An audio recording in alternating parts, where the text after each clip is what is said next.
श्री महालक्ष्मी महात्म्य गुरुवारची कहाणी। ओम ह्रीं महालक्ष्मी देवे नमः।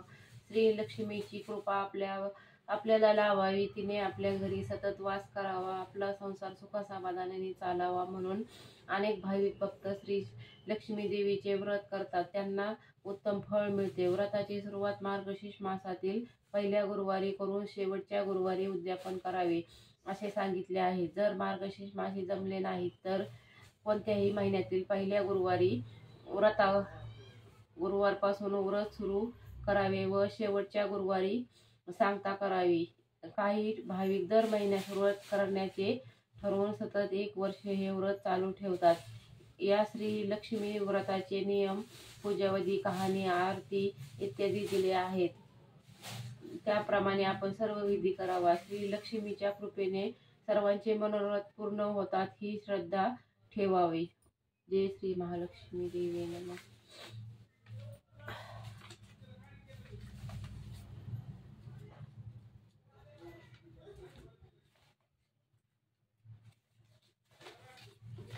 देवीची कहाणी। श्री गणेशाय नमः। श्री लक्ष्मी देवे नमः।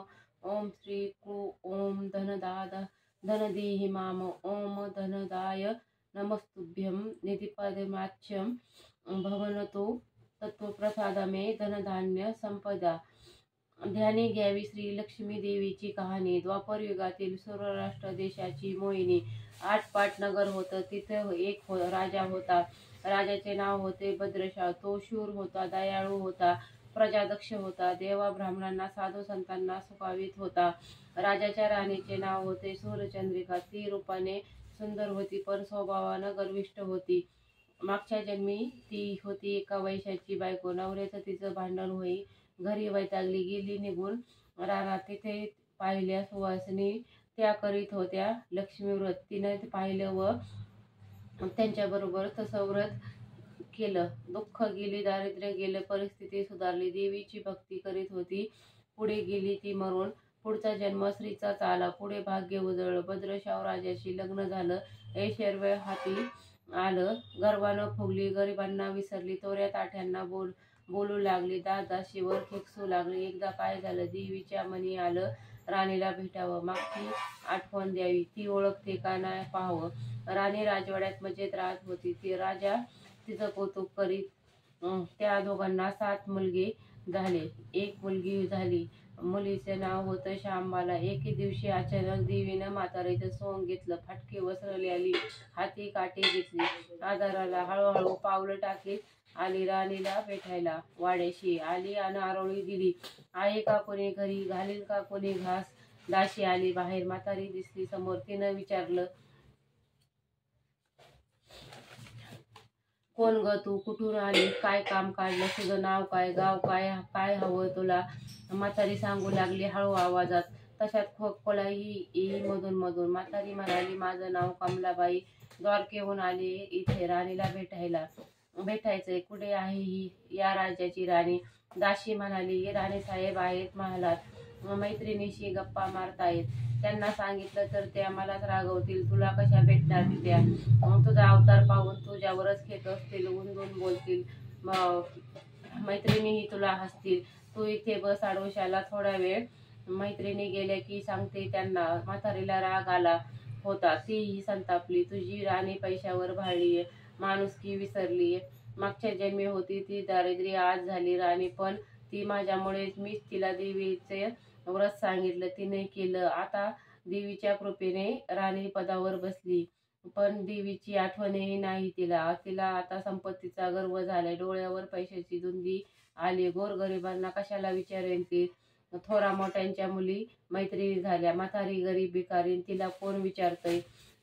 ही राणी लक्ष्मी व्रत विसरून गेली, घेतला वसा टाकून दिला, उचली मातली, पण याचं फळ तिला भोगावेच लागेल, नंतर डोळे उघडतील तिचे, जाते मी परत। दासीने म्हातारीचं पाणी दिलं, हात जोडले, म्हणाली, मला सांगाल ते व्रत मी करीन ते नेमाने, उठणार नाही, मातणार नाही, घेतला वसा सोडणार नाही, दिलेला शब्द विसरणार नाही, मोडणार नाही। म्हातारी त्या दासीला व्रताचा वसा सांगितला। ती उठली व काठी टेकीत तिथून निघणार तोच माडीवरून एक मुलगी लगबगीने खाली आली होती राणीची मुलगी शांबाला. ती आली आणि कळवळून म्हणाली, आजी रागवू नका, माझी आई चुकली, तिच्यासाठी मला क्षमा दे. मुलीवर दया करा. म्हातारीला आली मुलीची दया. त्या मुलीची होती कोमल काया. ती क्षणभर मुलीकडे डोळे भरून पाहत होती.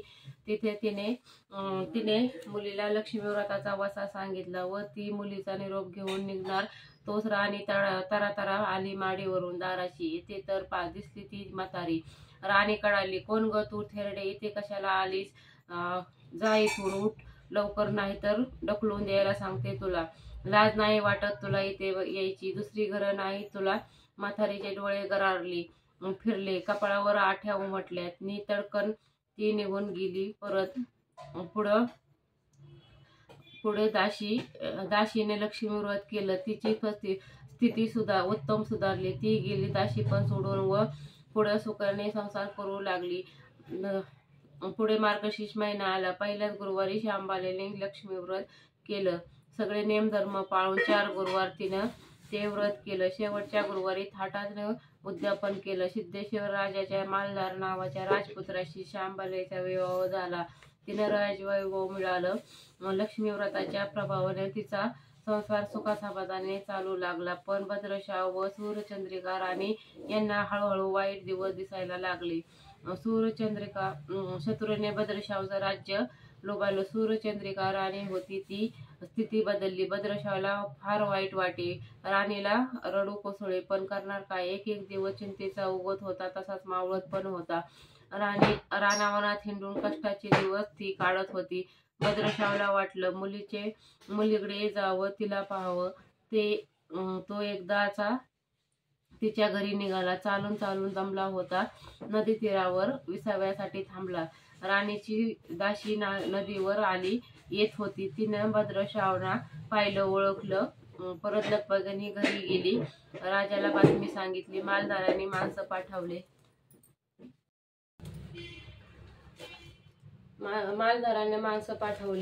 रथ पाठवला.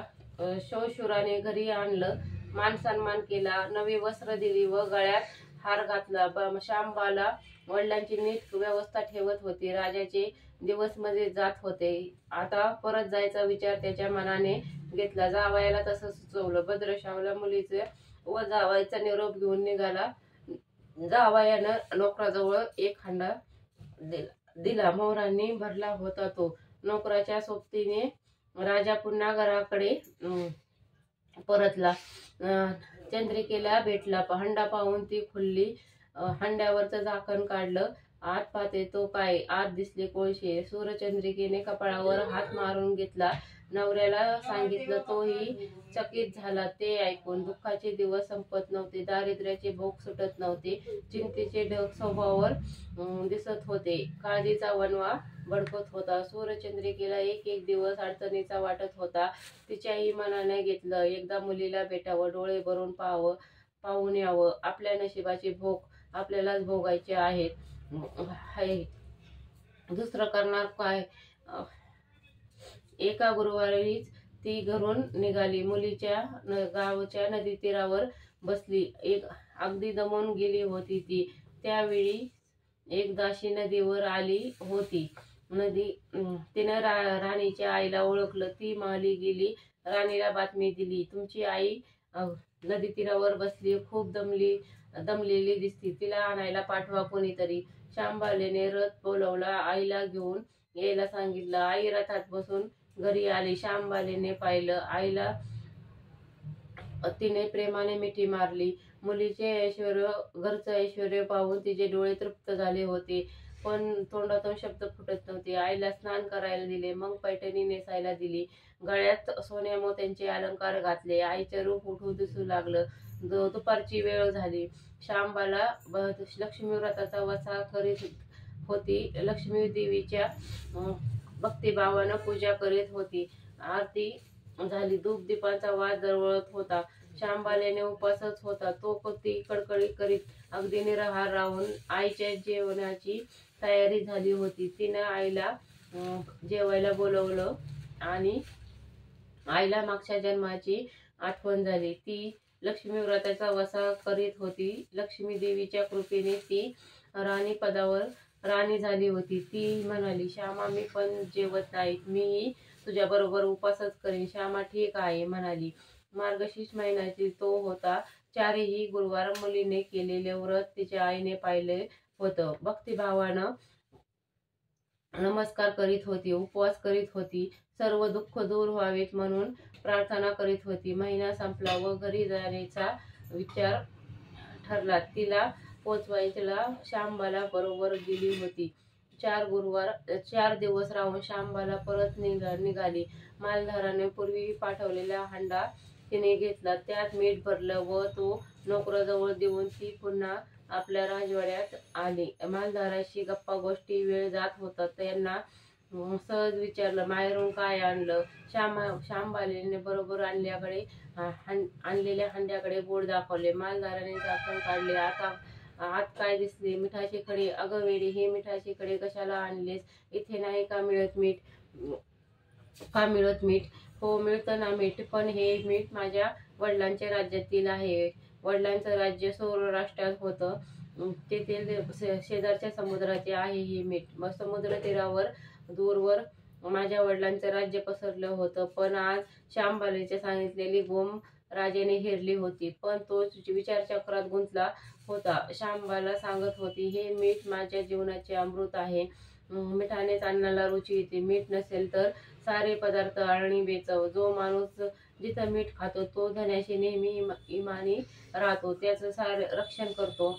कामात कसूर झाली तर प्राणपणही करतो. मालधाराने विचारचक्र थांबलं नव्हतं.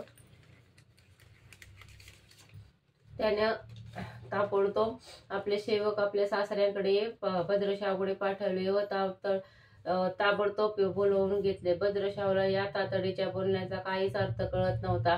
पण अधिक विचार न करता तो तातडीने जावयाकडे आला. दोघांची गुप्त बैठक झाली व त्यातून एक नवा विचार निश्चित ठरला. भद्रशाहना आपली अनुमती दिली होती. मालधारानं आपल्या मुख्य सेनापतीला ताबडतोब भेटून जाण्याची आज्ञा केली. सेनापतीने आले व त्यांना मालधारांना आदरपूर्वक वंदन केले. काय आज्ञा? असं नम्रपणे विचारलं. भद्रशाहचे राज्य जिंकून घेतलेल्या शत्रूवर ताबडतोब स्वारी करून यायचे. प्रत्येक सैनिकाच्या हाती या हांड्यातील एक मिठाचा खडा द्यायचा. शपथ घेऊन शर्थीने झुंजायला सांगायचे. राजाच्या आज्ञेनुसार सेनापतीने सर्व व्यवस्था केली व दुसऱ्याच दिवशी सर्व सेना घेऊन शत्रूवर चाल केली. शत्रू बेसावध. मालधाराने सैनिक अधिक सावधगिरीने शत्रूच्या राज्यावर तुटून पडले. घणाघात लढाई सुरू होती. पण मालधाराच्या सैनिकाचा पवित्रा शत्रूला अडवताच येत नव्हता. शत्रूचे सैनिक जमिनीवर कोसळत होते. मालधाराचे सैनिक पराकाष्ठेने पुढे सरसावत होते. युद्धाचे तांडव अखंड चालू होते. सूर्य पश्चिमेकडे सरकत होता. थोड्याच वेळात अंधार पसरला होता. मालधाराचे सैनिक अधिक ईर्षेने पुढे पाऊल खेचत होते आणि शेवटी मालधाराच्या सैनिकांना शत्रूचा पुरा फाडशा पाडला होता. मालधाराच्या सैनिकांना अपूर्व विजय मिळवला होता. भद्रशाहचं राज्य पुन्हा मिळवलं होतं. मालधाराला व श्यामबालेला ही आनंदाची वार्ता सेनापतीने ताबडतोब कळवली. मागे राहिलेल्या सैनिकांनी त्या शत्रूच्या राज्यातील मुख्य खजिना लुटला. अफाट संपत्ती त्यांना मिळाली होती. ती पोत्यात भरून मालधाराकडे आणली. त्यात सोन्याच्या मोहरा होत्या. अनेक नाणीही होती. कित्येक शस्त्राचा साठाही होता. मालधाराचे भद्रशाहला सूर्यचंद्रिका राणीला घेऊन यायला सांगितले. ती आल्यावर घरात आनंदाचं उद्यान झालं होतं. तो दिवस गुरुवारच होता. श्यामबाला लक्ष्मी व्रताची पूजा केली, आरती केली. धूपदीपाचा सुगंध दरवळत होता. तिने व तिच्या आईने उपवास केला होता. रात्री देवीची आरती झाली. देवीला नैवेद्य झाला व सर्वांनी मिष्टान्नाचे जेवण केले. मार्गशीर्ष महिन्यातील हा शेवटचा गुरुवार, लक्ष्मी व्रताचा शेवटचा दिवस. या मंगलमुहूर्ती मालधाराने भद्रशाहचं राज्य त्याच्या स्वाधीन केलं व या व्रताची खरी सांगता झाली. राजा राणी परत आपल्या सौराष्ट्रात आले. सूर्यचंद्रिका पुन्हा लक्ष्मी व्रताचा वसा घेतला व तो जन्म पाळला. घरची स्थिती पुन्हा पूर्वीसारखी सुधारली होती. राजाने 7 मुलगे कुठेतरी दूरदेशी गेले होते. तेही अचानक घरी आले. त्यांना पाहून आई वडिलांना जो आनंद झाला त्याचे वर्णन शब्दात सांगणं कठीणच, अगदी अशक्यच आहे. श्री लक्ष्मी देवीचे व्रताचा हा पूर्व अनुभव राजा राणीने पुढे सतत घेतला. त्यांचे जीवन निश्चित झालं होतं. दुःखाचं वादळ संपूर्ण थांबलं होतं. सुखाचे वारे सर्वांना सुखावीत होते. अशी ही 60 उत्तराची कहाणी सर्वांनी वाचावी, ऐकावी व लक्ष्मीच्या कृपेने त्यांचं घर सदैव फुलावं अशी 5 उत्तराची सफल संपूर्ण करून सर्वांनी देवीला वंदन करावे हीच प्रार्थना. लक्ष्मी अष्टक. करुणी वंदन सद्भाव धरुणी लक्ष्मी चरण पावन रेती. कमल आसन कमल वंदन कोमल ते मन. लक्ष्मीचे चक्र गदा हाती माता आदिशक्ती. प्रसन्न ती पूर्ती जगत माता. जगाला आधार चालवी व्यवहार. दिव्य अलंकार शोभती ते. प्रसन्न होई धनधान्य देई. संकटाने दूर माझ्या देवी ही प्रार्थना. सुख समाधान कुटुंब कल्याण वर दे. चित्त शुद्ध करी दैन्य दूर करी. निर्मळ अंतरी ठेव सदा. जी चूक झाली माय पोटी घाली. तूच आता वाली भक्तजना. नित्य हे अष्टक गातील जे लोक. श्रद्धाळू भाविक पावन ते. लक्ष्मी जय जय माता. प्रसन्न वदने प्रसन्न हो सीतारसी तू भक्ता. पूर्वजन्माची व्रत पुण्याई. वैभव राणीला गर्वधनाचा तिला विसरली लक्ष्मी मातेला. अपमान शाप दिला मग आली दारिद्री. प्रसन्न वदने प्रसन्न होशी तारस तू भक्ता. व्रत केल्याने प्रसन्न झाली देवी राणीला. दैन्य दुःख ते दूर करोनी मन निर्मळ झाले. श्याम बाला वैभव दाशीला प्रसन्न वदने. पावन हो माता गुरुवारी हे व्रत जे करीन नेम धर्म धरुनी. म्हणून कामना पूर्ण करील ती अघटित तो करणी. पाठ गौरजी रमला गुण गाता. प्रसन्न हो देने प्रसन्न हो सीतारसे तू भक्ता. आरती महालक्ष्मीची. जय देवी जय देवी जय महालक्ष्मी. वरसो व्यापूर सुशूल शूमी. जय देवी जय देवी करवरपूर वासिनी. मुरहर प्रिया कांता. सुरवर मुनी माता. पुरवर वरदायिनी. मुरहर प्रिय कांता. कमलाकारे जटली जन्मली दाता. प्रसन्न सहस्रवदने बुधुर न पुरे गुण गाता. मातोलिंग गदा खेळक रवी किरणे जळक हाटक वाडी. विसरस पाणी माणिक रसाने स्वर्गवासनी. मृगनयनी शशीधरा वंदना. राजशमनांची जननी तार शक्ती अगम्य. शुभ जग गौरी अगम्य शुभ जग गौरी. सांख्य मनती प्रकृती निर्गुण निर्धारी.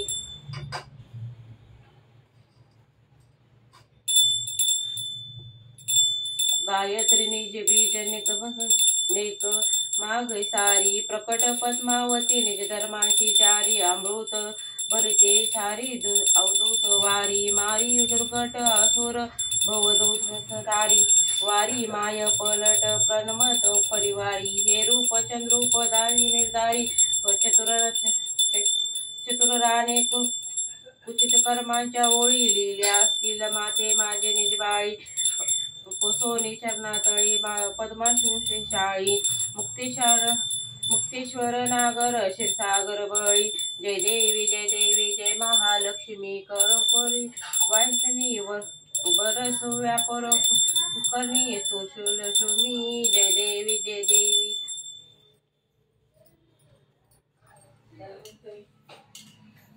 विश्वधर आरती.